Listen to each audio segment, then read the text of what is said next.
Out of a small island nation came a man driven by ruthless ambition. At his zenith, he would rule over 70 million people and transform the face of Europe.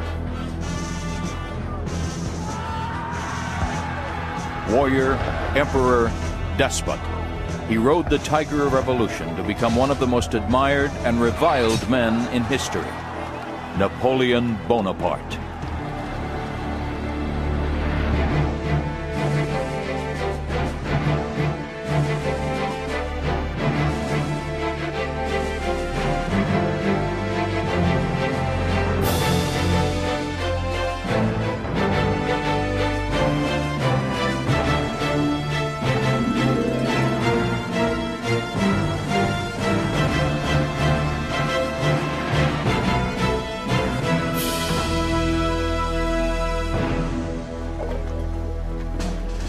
On the morning of June 18, 1815, near the small village of Waterloo in central Belgium, an army prepares for war. Troops move into position. Cannons are hauled into place. The stakes are high. Napoleon Bonaparte is rolling the dice one last time in a bold bid to regain his former glory. Before the day is out, he will know if he's destined for triumph or oblivion.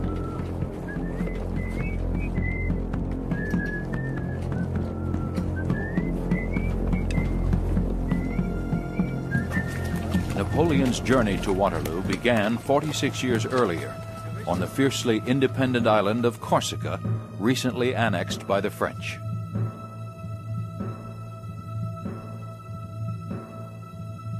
Born in August 1769, Napoleon was the second of 8 surviving children. As a child, he is shy, moody, and soft-spoken. Still, his parents have high hopes for their young son. In 1799, at age 10, he's enrolled in the French military school at Brienne. There, his schoolmates mock and make fun of his small size and thick Italian accent, a memory that will haunt Napoleon and shape his character in the years to come. Still, he shows a talent for leadership and for organizing war games.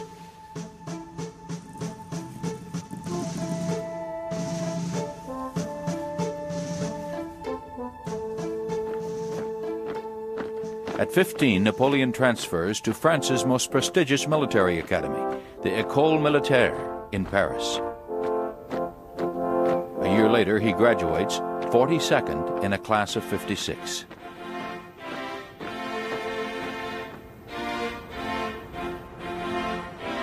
Napoleon is commissioned a second lieutenant in the artillery in September 1785. For an ambitious man, the choice is fortuitous. New advances in weaponry and tactics are about to rewrite history.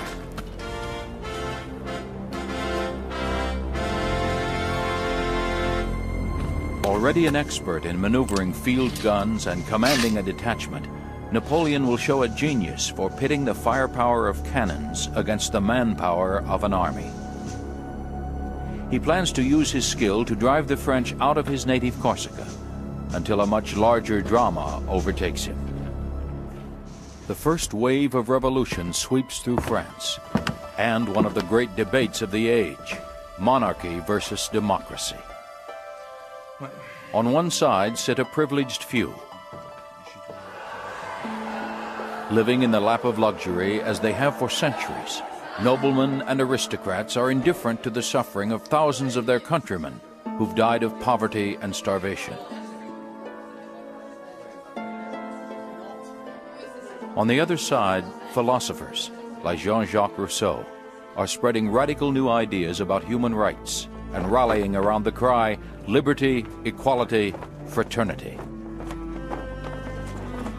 For Napoleon, liberty means freedom for Corsica, equality, the fast track to promotion. But while he embraces the ideals of the revolution, he is no anarchist.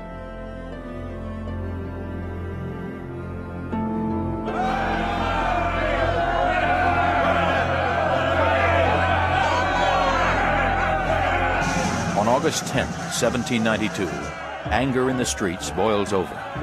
A mob invades King Louis XVI's palace. With them march sections of the Paris National Guard. From the beginning, it is obvious blood will flow, and Napoleon is there to witness it.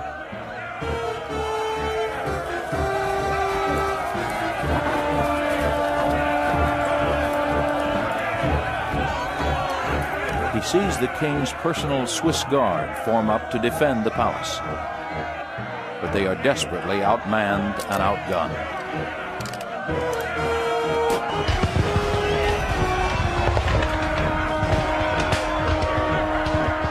Louis and his wife, Marie Antoinette, are dragged away to prison. The despised monarchy has come to an end. Now the rebels go berserk, venting generations of hatred. They mutilate the corpses of the Swiss Guard, cutting off their ears and genitals.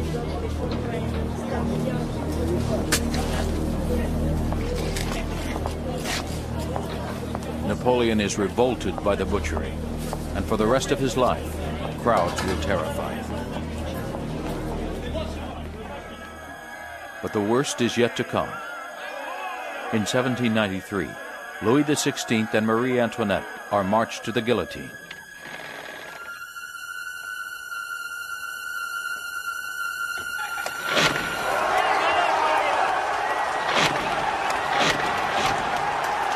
Their deaths unleash a tidal wave of blood. Over the next year, during the Reign of Terror, 250,000 people will be slaughtered. The killing triggers the new republic's first crisis, civil war. Thousands of officers resign their commissions. Seizing the opportunity for advancement, Napoleon pleads for loyalty to the government and the revolution. Fraternité, égalité, liberté. His allegiance will not go unnoticed. By the summer of 1793, France is at war with itself and most of Europe. For months, the government has been trying to eject French royalists and 18,000 combined Spanish and British troops from the great naval arsenal at Toulon. Napoleon is in command of the artillery. Nous sommes ici. Contre l'ennemi, les Anglais, ici.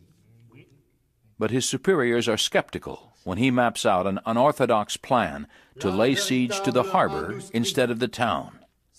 He proposes to use land-based artillery to pound the British ships with hot shot, preheated cannonballs turned into flaming incendiaries.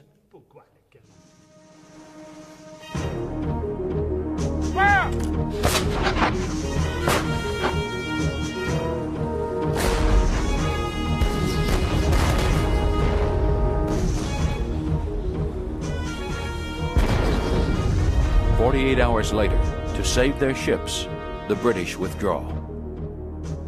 The victory earns Napoleon the rank of Brigadier General. He is now 24 years old, with time on his hands.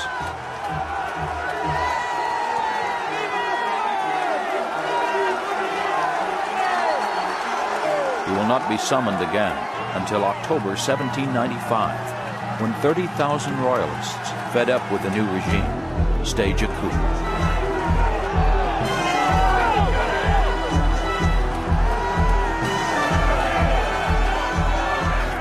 Forewarned of the attempt, Napoleon has ample time to conjure up a surprise for the rebels.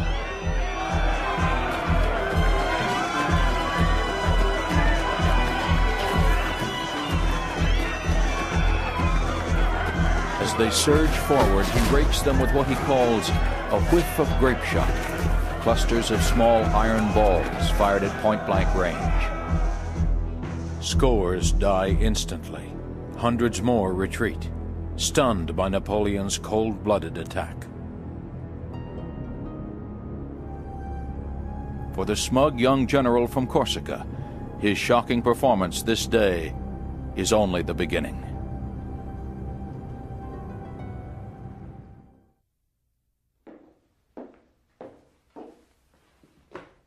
By the age of 26, Napoleon Bonaparte has ridden the tide of revolution to the pinnacle of success. Entrez.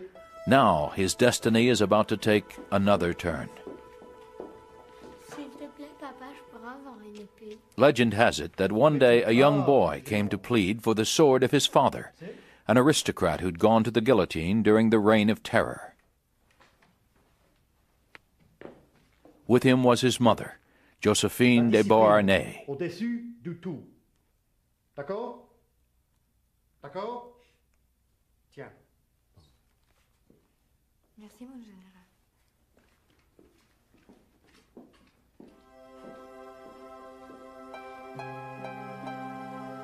More likely, Napoleon met Josephine through a fellow officer, one of Josephine's many lovers.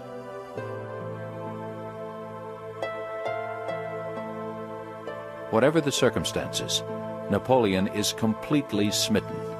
Passionate and worldly, Josephine dazzles him with her elegance and charm. Against the advice of her lawyer, who thinks Napoleon has nothing to offer but his cape and sword, she agrees to marry him.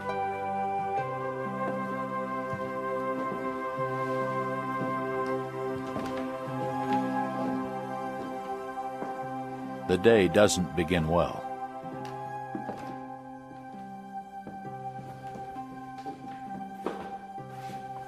Napoleon is 3 hours late for his own wedding.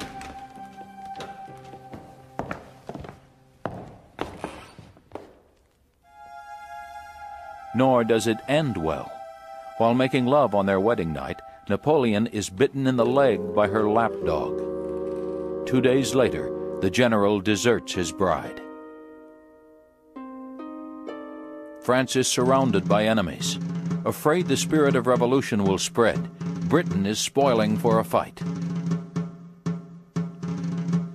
In Italy, France is already at war with Austria, who is allied with Russia.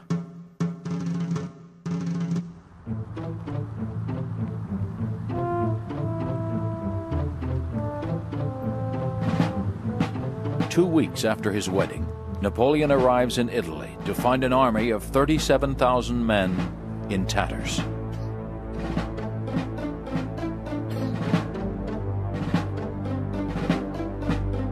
Outnumbered, poorly provisioned, and totally demoralized, his troops need something to raise their spirits. Their new general seems hardly up to the task. He is barely 5 feet 2 inches tall and only 27 years old. But Napoleon is not short on bravado and brains. He tells them great provinces will be in their power and promises them glory and riches if they defeat Austria. Within hours, his men are on the move.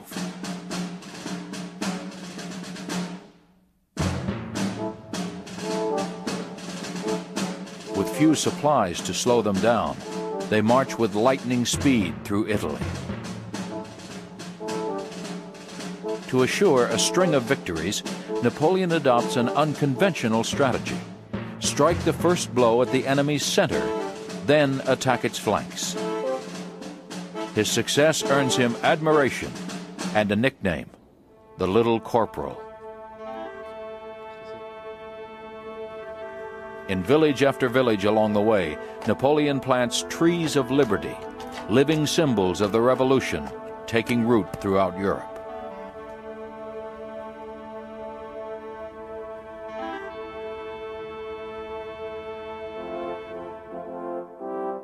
By April 1797, Napoleon has driven the Austrians back to within 75 miles of Vienna and secured an armistice. The peace treaty he negotiates will give France control of thousands of miles of territory from Belgium to Greece. Napoleon has defeated an empire and changed the map of Europe. He has risen to the top of France's ranks. All that's left to conquer is Great Britain. But the task is daunting. The Royal Navy controls the English Channel.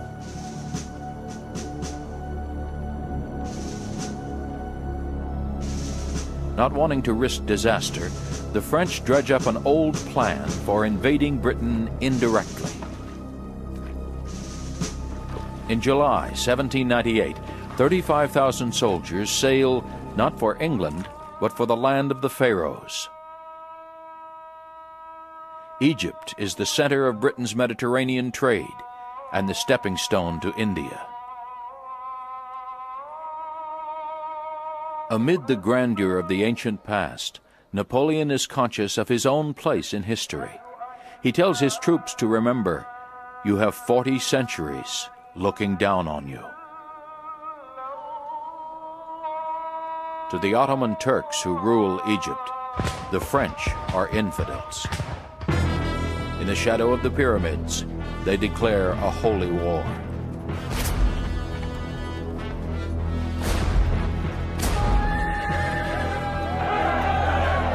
But their outdated tactics are no match for Napoleon's well-disciplined army. While in Egypt, Napoleon had a secret agenda.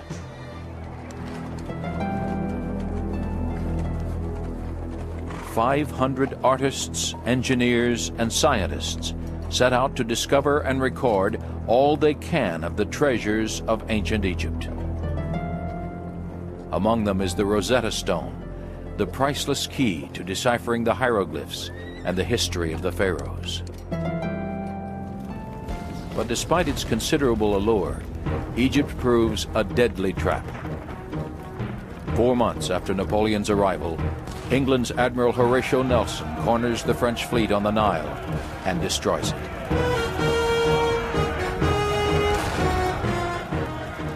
Devastated, homesick, and riddled with bubonic plague, the army is stranded in the desert for another year. Though Napoleon faithfully writes to his wife, rumors reach him that Josephine is having an affair. Worse still, letters to his brother Joseph about the affair are mysteriously leaked to the British press, making him a laughingstock. When Napoleon returns home in October of 1799, he refuses to see his wife. After Josephine begs him, he takes her back. From now on, he'll also take a string of mistresses.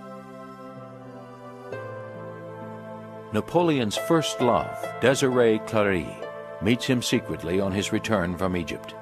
But she never forgives him for not marrying her, and will soon wed one of his arch-enemies.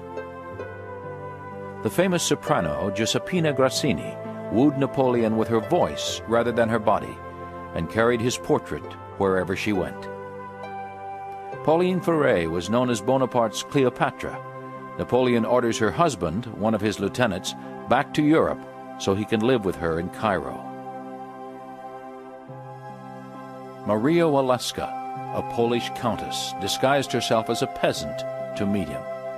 At first a reluctant mistress, she would finally bear him a child, his firstborn son. Yet despite his many affairs, no other woman captivates him quite like Josephine. His anguish over her infidelity is only dimmed by the political turmoil that is tearing France apart.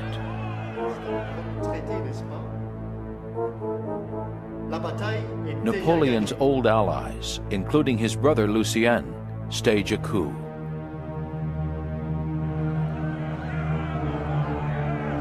Backed by Napoleon's troops, they seize control of the government without firing a shot.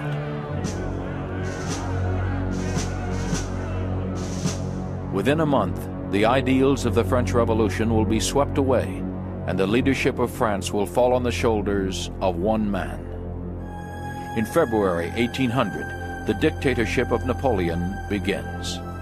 After years of war and regimes riddled with corruption and incompetence, Napoleon's first task is to restore order. He streamlines the government, turning it into an efficient military machine. He straightens out the country's finances by creating the National Bank of France. He simplifies the legal system with a new set of civil laws, the Code Napoleon, regulates virtually every aspect of life. Though not a believer, he reopens the churches, banned during the Revolution. But what the people want most is peace, and France's old rival, Austria, is once again on the move. Hoping for a quick victory, Napoleon leads 40,000 troops over the Alps to Italy for a confrontation. But the Battle of Marengo soon turns into a fiasco. Poor reconnaissance, followed by a surprise attack, catches Napoleon short of 2 divisions, reducing his strength by half.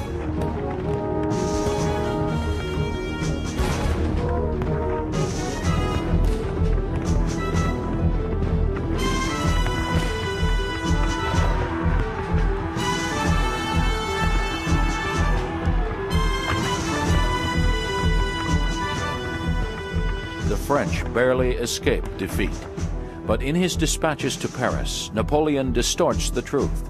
He calls it a crushing victory. Later, he will rewrite history and elevate the Battle of Marengo to the realm of legend. Napoleon had delivered on his promise to bring peace to France through victory. In 1802, a grateful nation appoints him head of state for life. A vote is taken to replace the Republic with an empire modeled after Charlemagne's 1,000 years earlier. Now Napoleon is only a step away from a throne. On December 2nd, 1804, at the Cathedral of Notre Dame in Paris, the coronation is held. Dressed in the sumptuous cloak of royalty, Napoleon has brought Pope Pius VII from Rome to preside.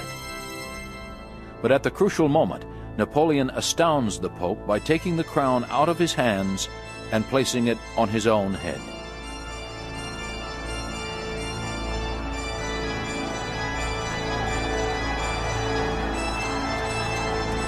Then the Emperor of France makes Josephine his empress.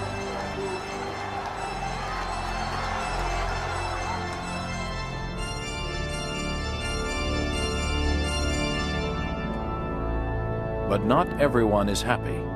His mother refuses to attend the coronation. Beethoven, a longtime admirer, scratches Napoleon's name from the dedication to his Third Symphony.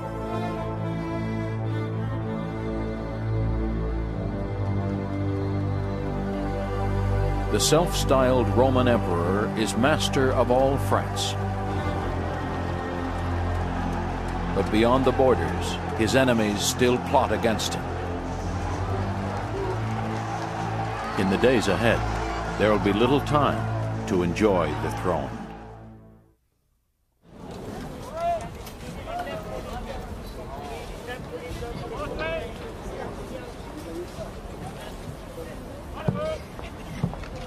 Even before Napoleon's coronation, France was again at war. His old enemies, Austria and Russia, were forging a new alliance, backed by British gold. In 1804, Napoleon orders 200,000 troops massed along the French coast. For years, Napoleon has dreamed of a cross-channel invasion.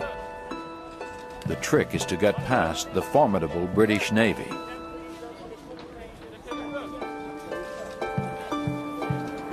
100 years ahead of his time, Napoleon seriously considers tunneling under the Channel and using hot air balloons to transport his troops. He may lose 20,000 men during the crossing, but once ashore, the English will be no match for his army. Alarmed by the threat of an invasion, England's Prime Minister William Pitt encourages Napoleon's enemies to converge on the Rhine. In August 1805, Austria and Russia advance on French Bavaria.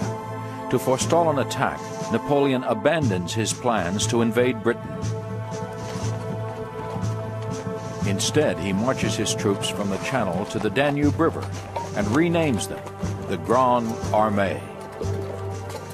His goal is to stop the Austrians before they link up with the Russians. On October 20th, Napoleon surrounds the town of Ulm and captures 57,000 men without firing a shot. By now, the French are exhausted, and the Russians are closing in. But for Napoleon to halt or retreat is unthinkable. He is determined to lure his foes into a decisive battle. Near the small town of Austerlitz, he sets a trap.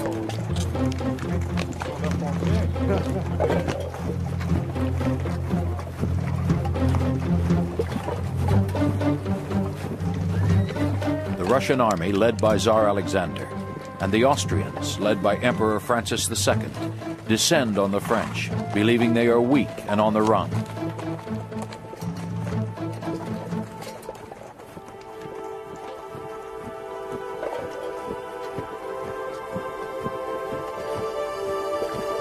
But Napoleon is confident. He tells his staff, "Before tomorrow night, this army will be mine." In a flash of genius, he orders his troops to evacuate Austerlitz and the surrounding plateau at dawn.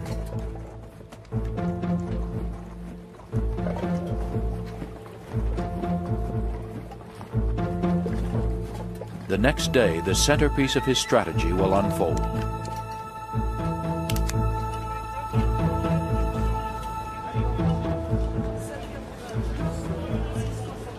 The eve of the battle coincides with Napoleon's first anniversary as emperor, and his troops stage an impromptu celebration. As he moves from outpost to outpost, he greets his men by name, laughs, and tells jokes.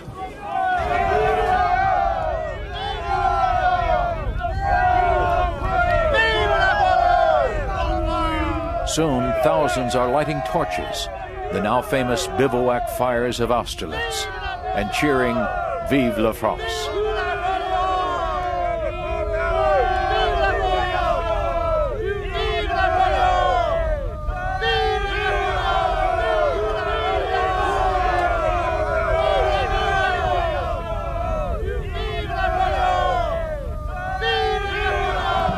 The next morning, a thick mist conceals the opening scene of Napoleon's drama.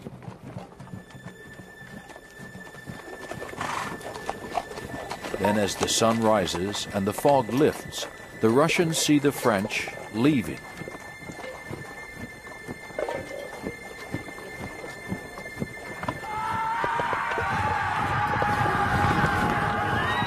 Believing they are in retreat, 25,000 Russian grenadiers charge in pursuit.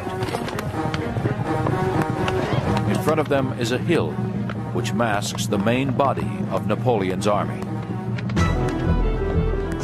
As soon as the Russians hit the flats, Napoleon unleashes his troops, cutting his bewildered enemy in two.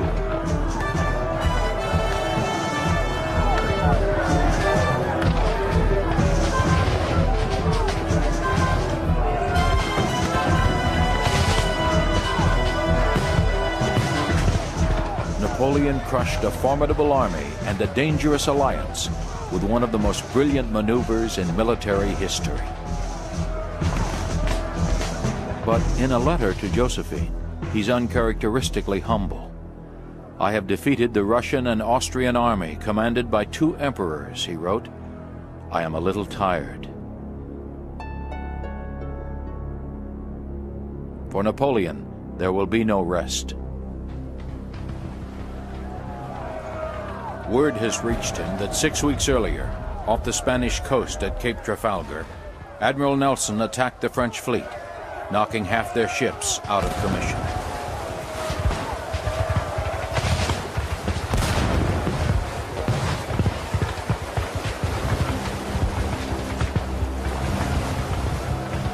Nelson paid for his victory with his life and ended Napoleon's dream of invading England. He will have to settle for the continent. The French Empire now stretches 1,500 miles from the Atlantic Ocean to Central Europe. Ruling it becomes a family business. His brother Joseph is crowned King of Naples and later King of Spain. Louis, King of Holland. Jerome, King of Westphalia in Germany. Each takes Napoleon as his last name, proof of their loyalty to the emperor.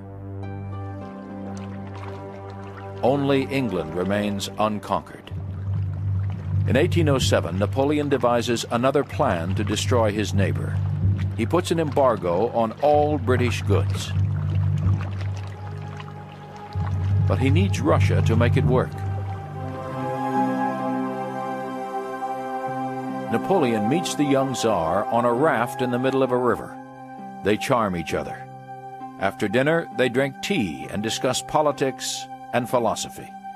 Napoleon leaves, convinced he's made a friend. But enforcing their treaty will now take Napoleon into the very heart of Tsarist Russia.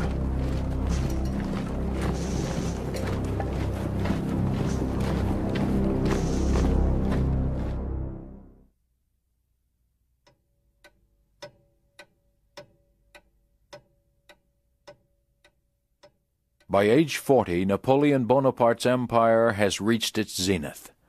He controls the destiny of 70 million people by force of will and personality. But without an heir, the empire is doomed. His only son, by Maria Waleska, is illegitimate.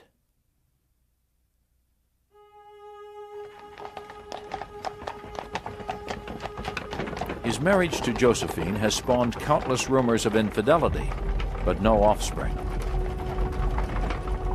Ironically, after 13 years, she loves him more than ever. But after a terrible fall from a balcony years earlier, she's unable to bear children. One evening in the autumn of 1809, Josephine arrives at Fontainebleau to discover the door between her bedroom and her husband's walled up. Josephine is devastated.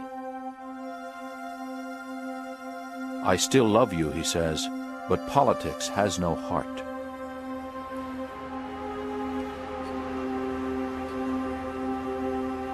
Josephine was Napoleon's lucky charm. With her replacement, the great niece of Marie Antoinette, his luck will turn. In April 1810, Napoleon marries Marie-Louise, the pretty 18-year-old daughter of his former enemy, the Emperor of Austria. Within a year, she gives birth to a son. Overjoyed, his father dubs him the King of Rome. His birthright will be a capital worthy of an empire. Paris, Napoleon decrees, will be something fabulous and unprecedented. He commissions 3 new bridges over the Seine and 2 new monuments. The Arc du Carrousel commemorates the heroic achievements of his Grande Armée.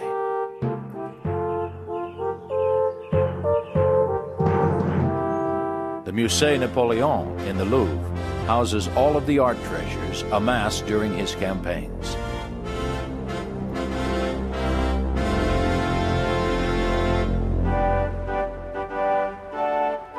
But while Paris glitters, Napoleon's own luster is fading. In a series of paintings, Francisco Goya documents the horrors of French occupation in Spain.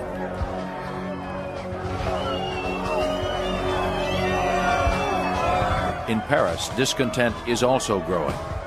Feeding Napoleon's ambitions has cost France untold millions and an appalling number of lives.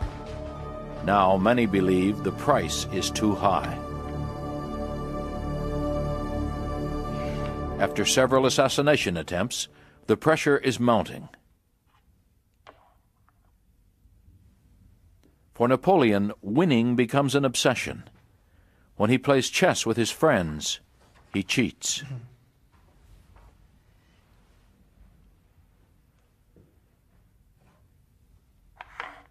Convinced he's infallible, he'll soon make one of the biggest mistakes of his life.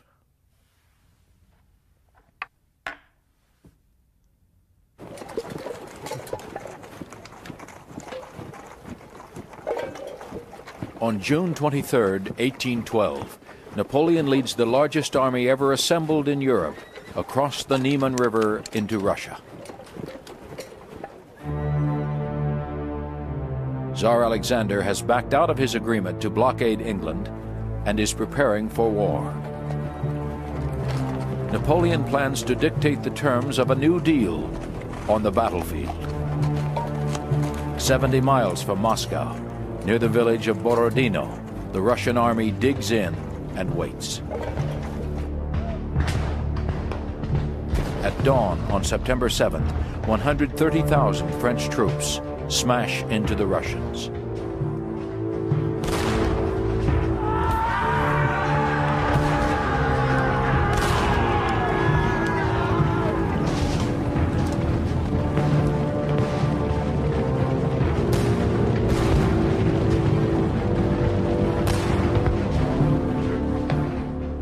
Finally, exhausted, the Russians withdraw. Napoleon has lost 30,000 men and 10 generals. His chief surgeon performs 200 amputations in 24 hours. The price was high, but the road to Moscow is open.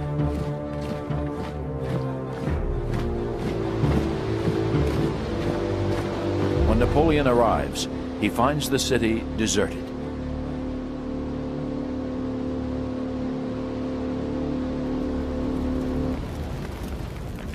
The next day, fire breaks out.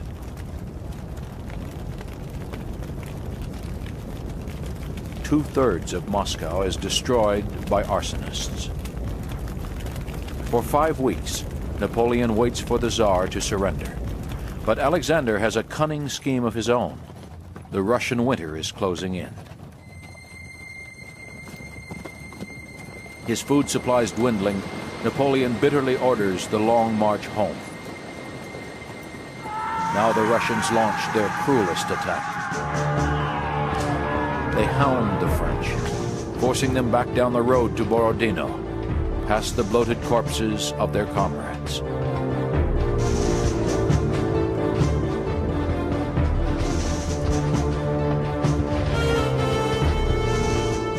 Temperatures plummet to nearly zero. Food runs out. Stragglers freeze and die, while Napoleon rides comfortably in his carriage, eating 3 meals a day.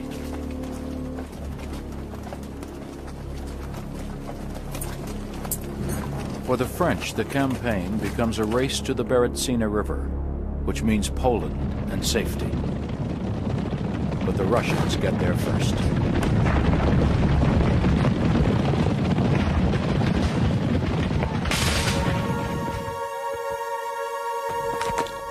Napoleon will go home, the architect of one of the worst disasters in military history. His once grand army is in ruins. His empire is crumbling. His old enemies declare war.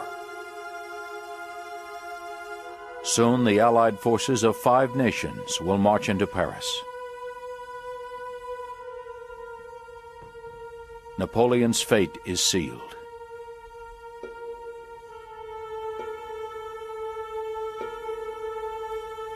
Life is unbearable for me, he tells a comrade.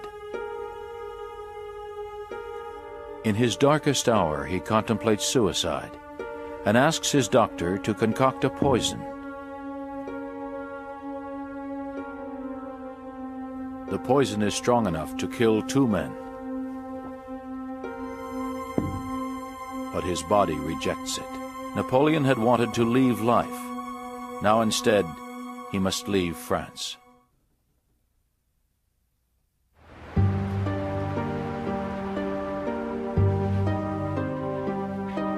Napoleon conquered Europe and for nearly 2 decades ruled it with an iron fist.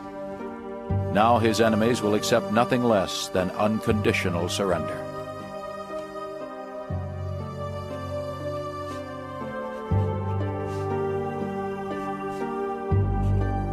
On April 6, 1814, a humiliated emperor abdicates.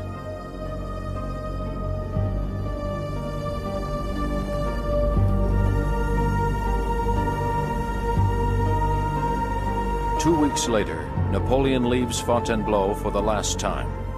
600 loyal troops and 4 cannons will follow him into exile. He is bound for Elba, a small island in the Mediterranean not far from his native Corsica. There he will be mocked as emperor and sovereign.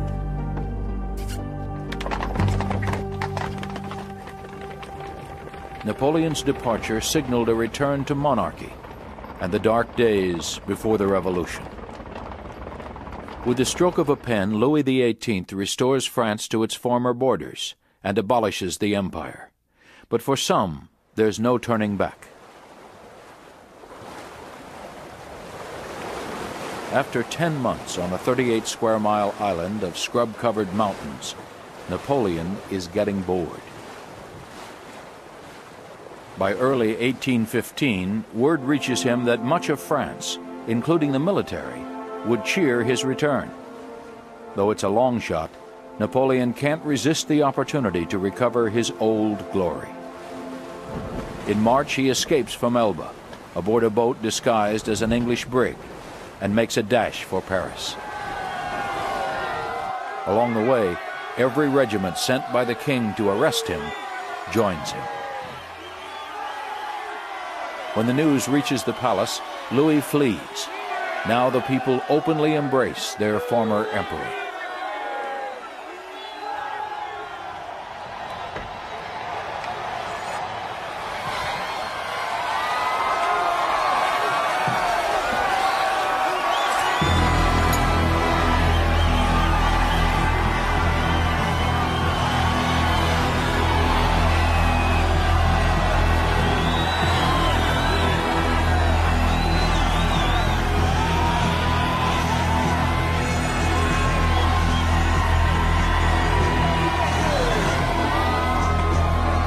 Napoleon promises to save France, to roll back the calendar to the days of the Revolution, to restore liberty, equality, and fraternity.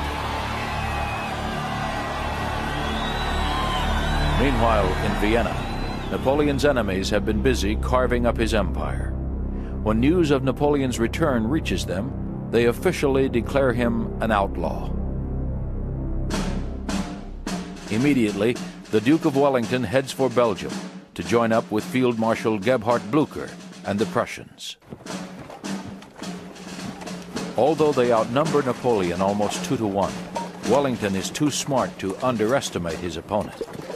Having Boney in command is worth 40,000 men, he remarks.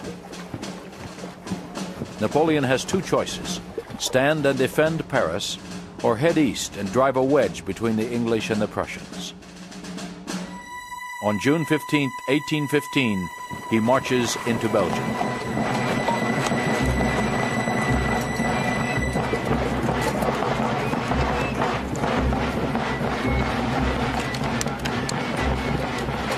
The next day, Napoleon attacks the Prussians on 2 fronts.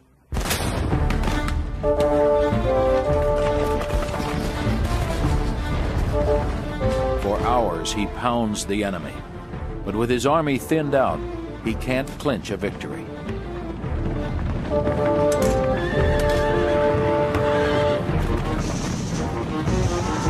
Only a last-ditch assault by the elite French Guard drives the Prussians to retreat.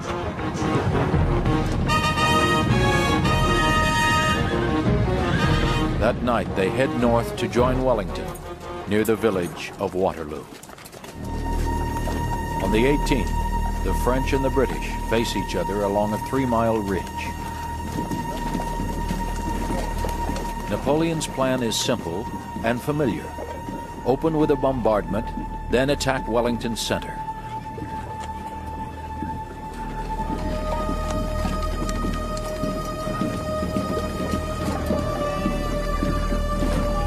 He ranges 4 divisions on the right wing and another 3 on the left.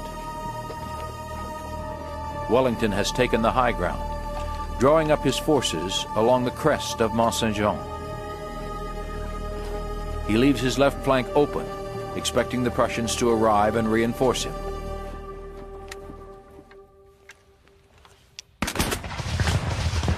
At 11:30 a.m., Gunfire signals the beginning of the Battle of Waterloo. 2 hours later, Napoleon launches the main attack.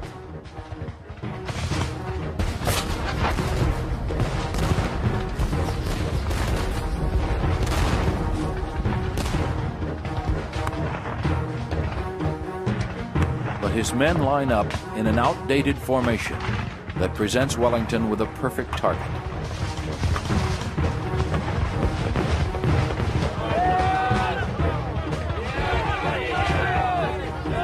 5,000 are quickly cut down. Meanwhile, the Prussians are getting closer and closer. Napoleon has no choice but to hurl every last man at Wellington before they arrive. The first assault fails. Then his commanders order a cavalry charge.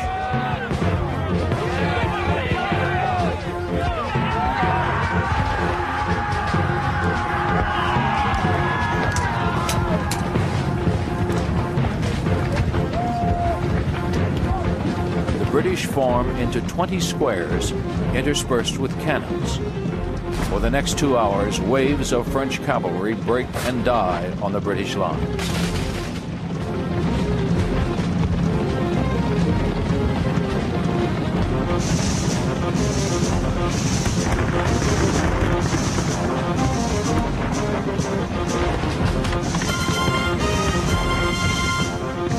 When the first group of Prussians arrives late in the afternoon, they attack Napoleon's right flank with fury.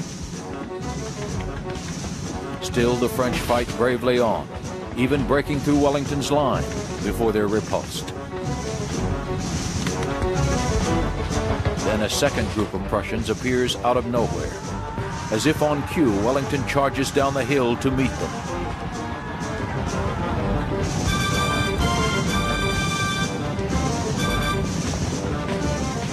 Stunned and terrified, Napoleon's army collapses.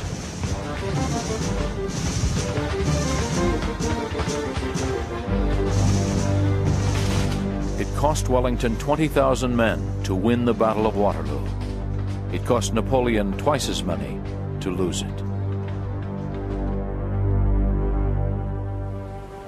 A month later, he surrendered to the British Navy for his second and final journey into exile. To prevent another escape, the emperor is taken to St. Helena, an island in the Atlantic 1,000 miles away and 1,000 miles from nowhere.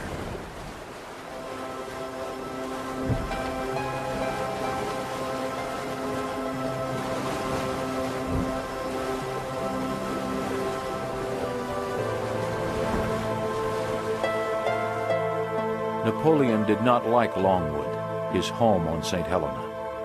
A small wooden house converted from a cattle shed.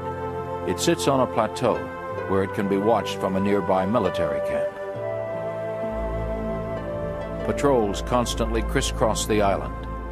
Napoleon cuts spy holes in the shutters so he can see without being seen.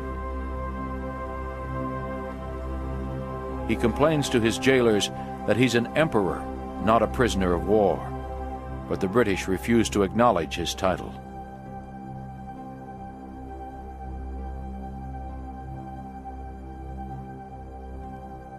Après la bataille. Après la bataille. To pass the time, he writes his memoirs to his own advantage. He says of his renowned military genius, "I have fought 60 battles, and I have learned nothing that I did not know in the beginning." In the spring of his 6th year on St. Helena, his health deserts him. Racked by razor-sharp pains in his stomach, he dictates his last will and testament. In it, he expresses his wish to be buried on the banks of the Seine, amid the French people he loved so well. He died on May 5th, 1821. According to the autopsy, he died of cancer, but rumor has it he was poisoned by his British servants. Napoleon was buried in a valley on St. Helena. His aides fight over the inscription, and in the end, it's left blank. 19 years after Napoleon's death, King Louis Philippe petitioned England to return his remains to France. Today he lies in state at the military church Les Invalides in Paris, a fitting tribute to an extraordinary man.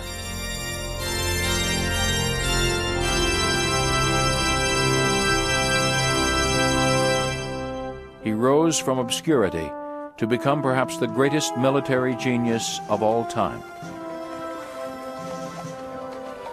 He marched an army of 500,000 men, 1,000,000 miles, and conquered a continent.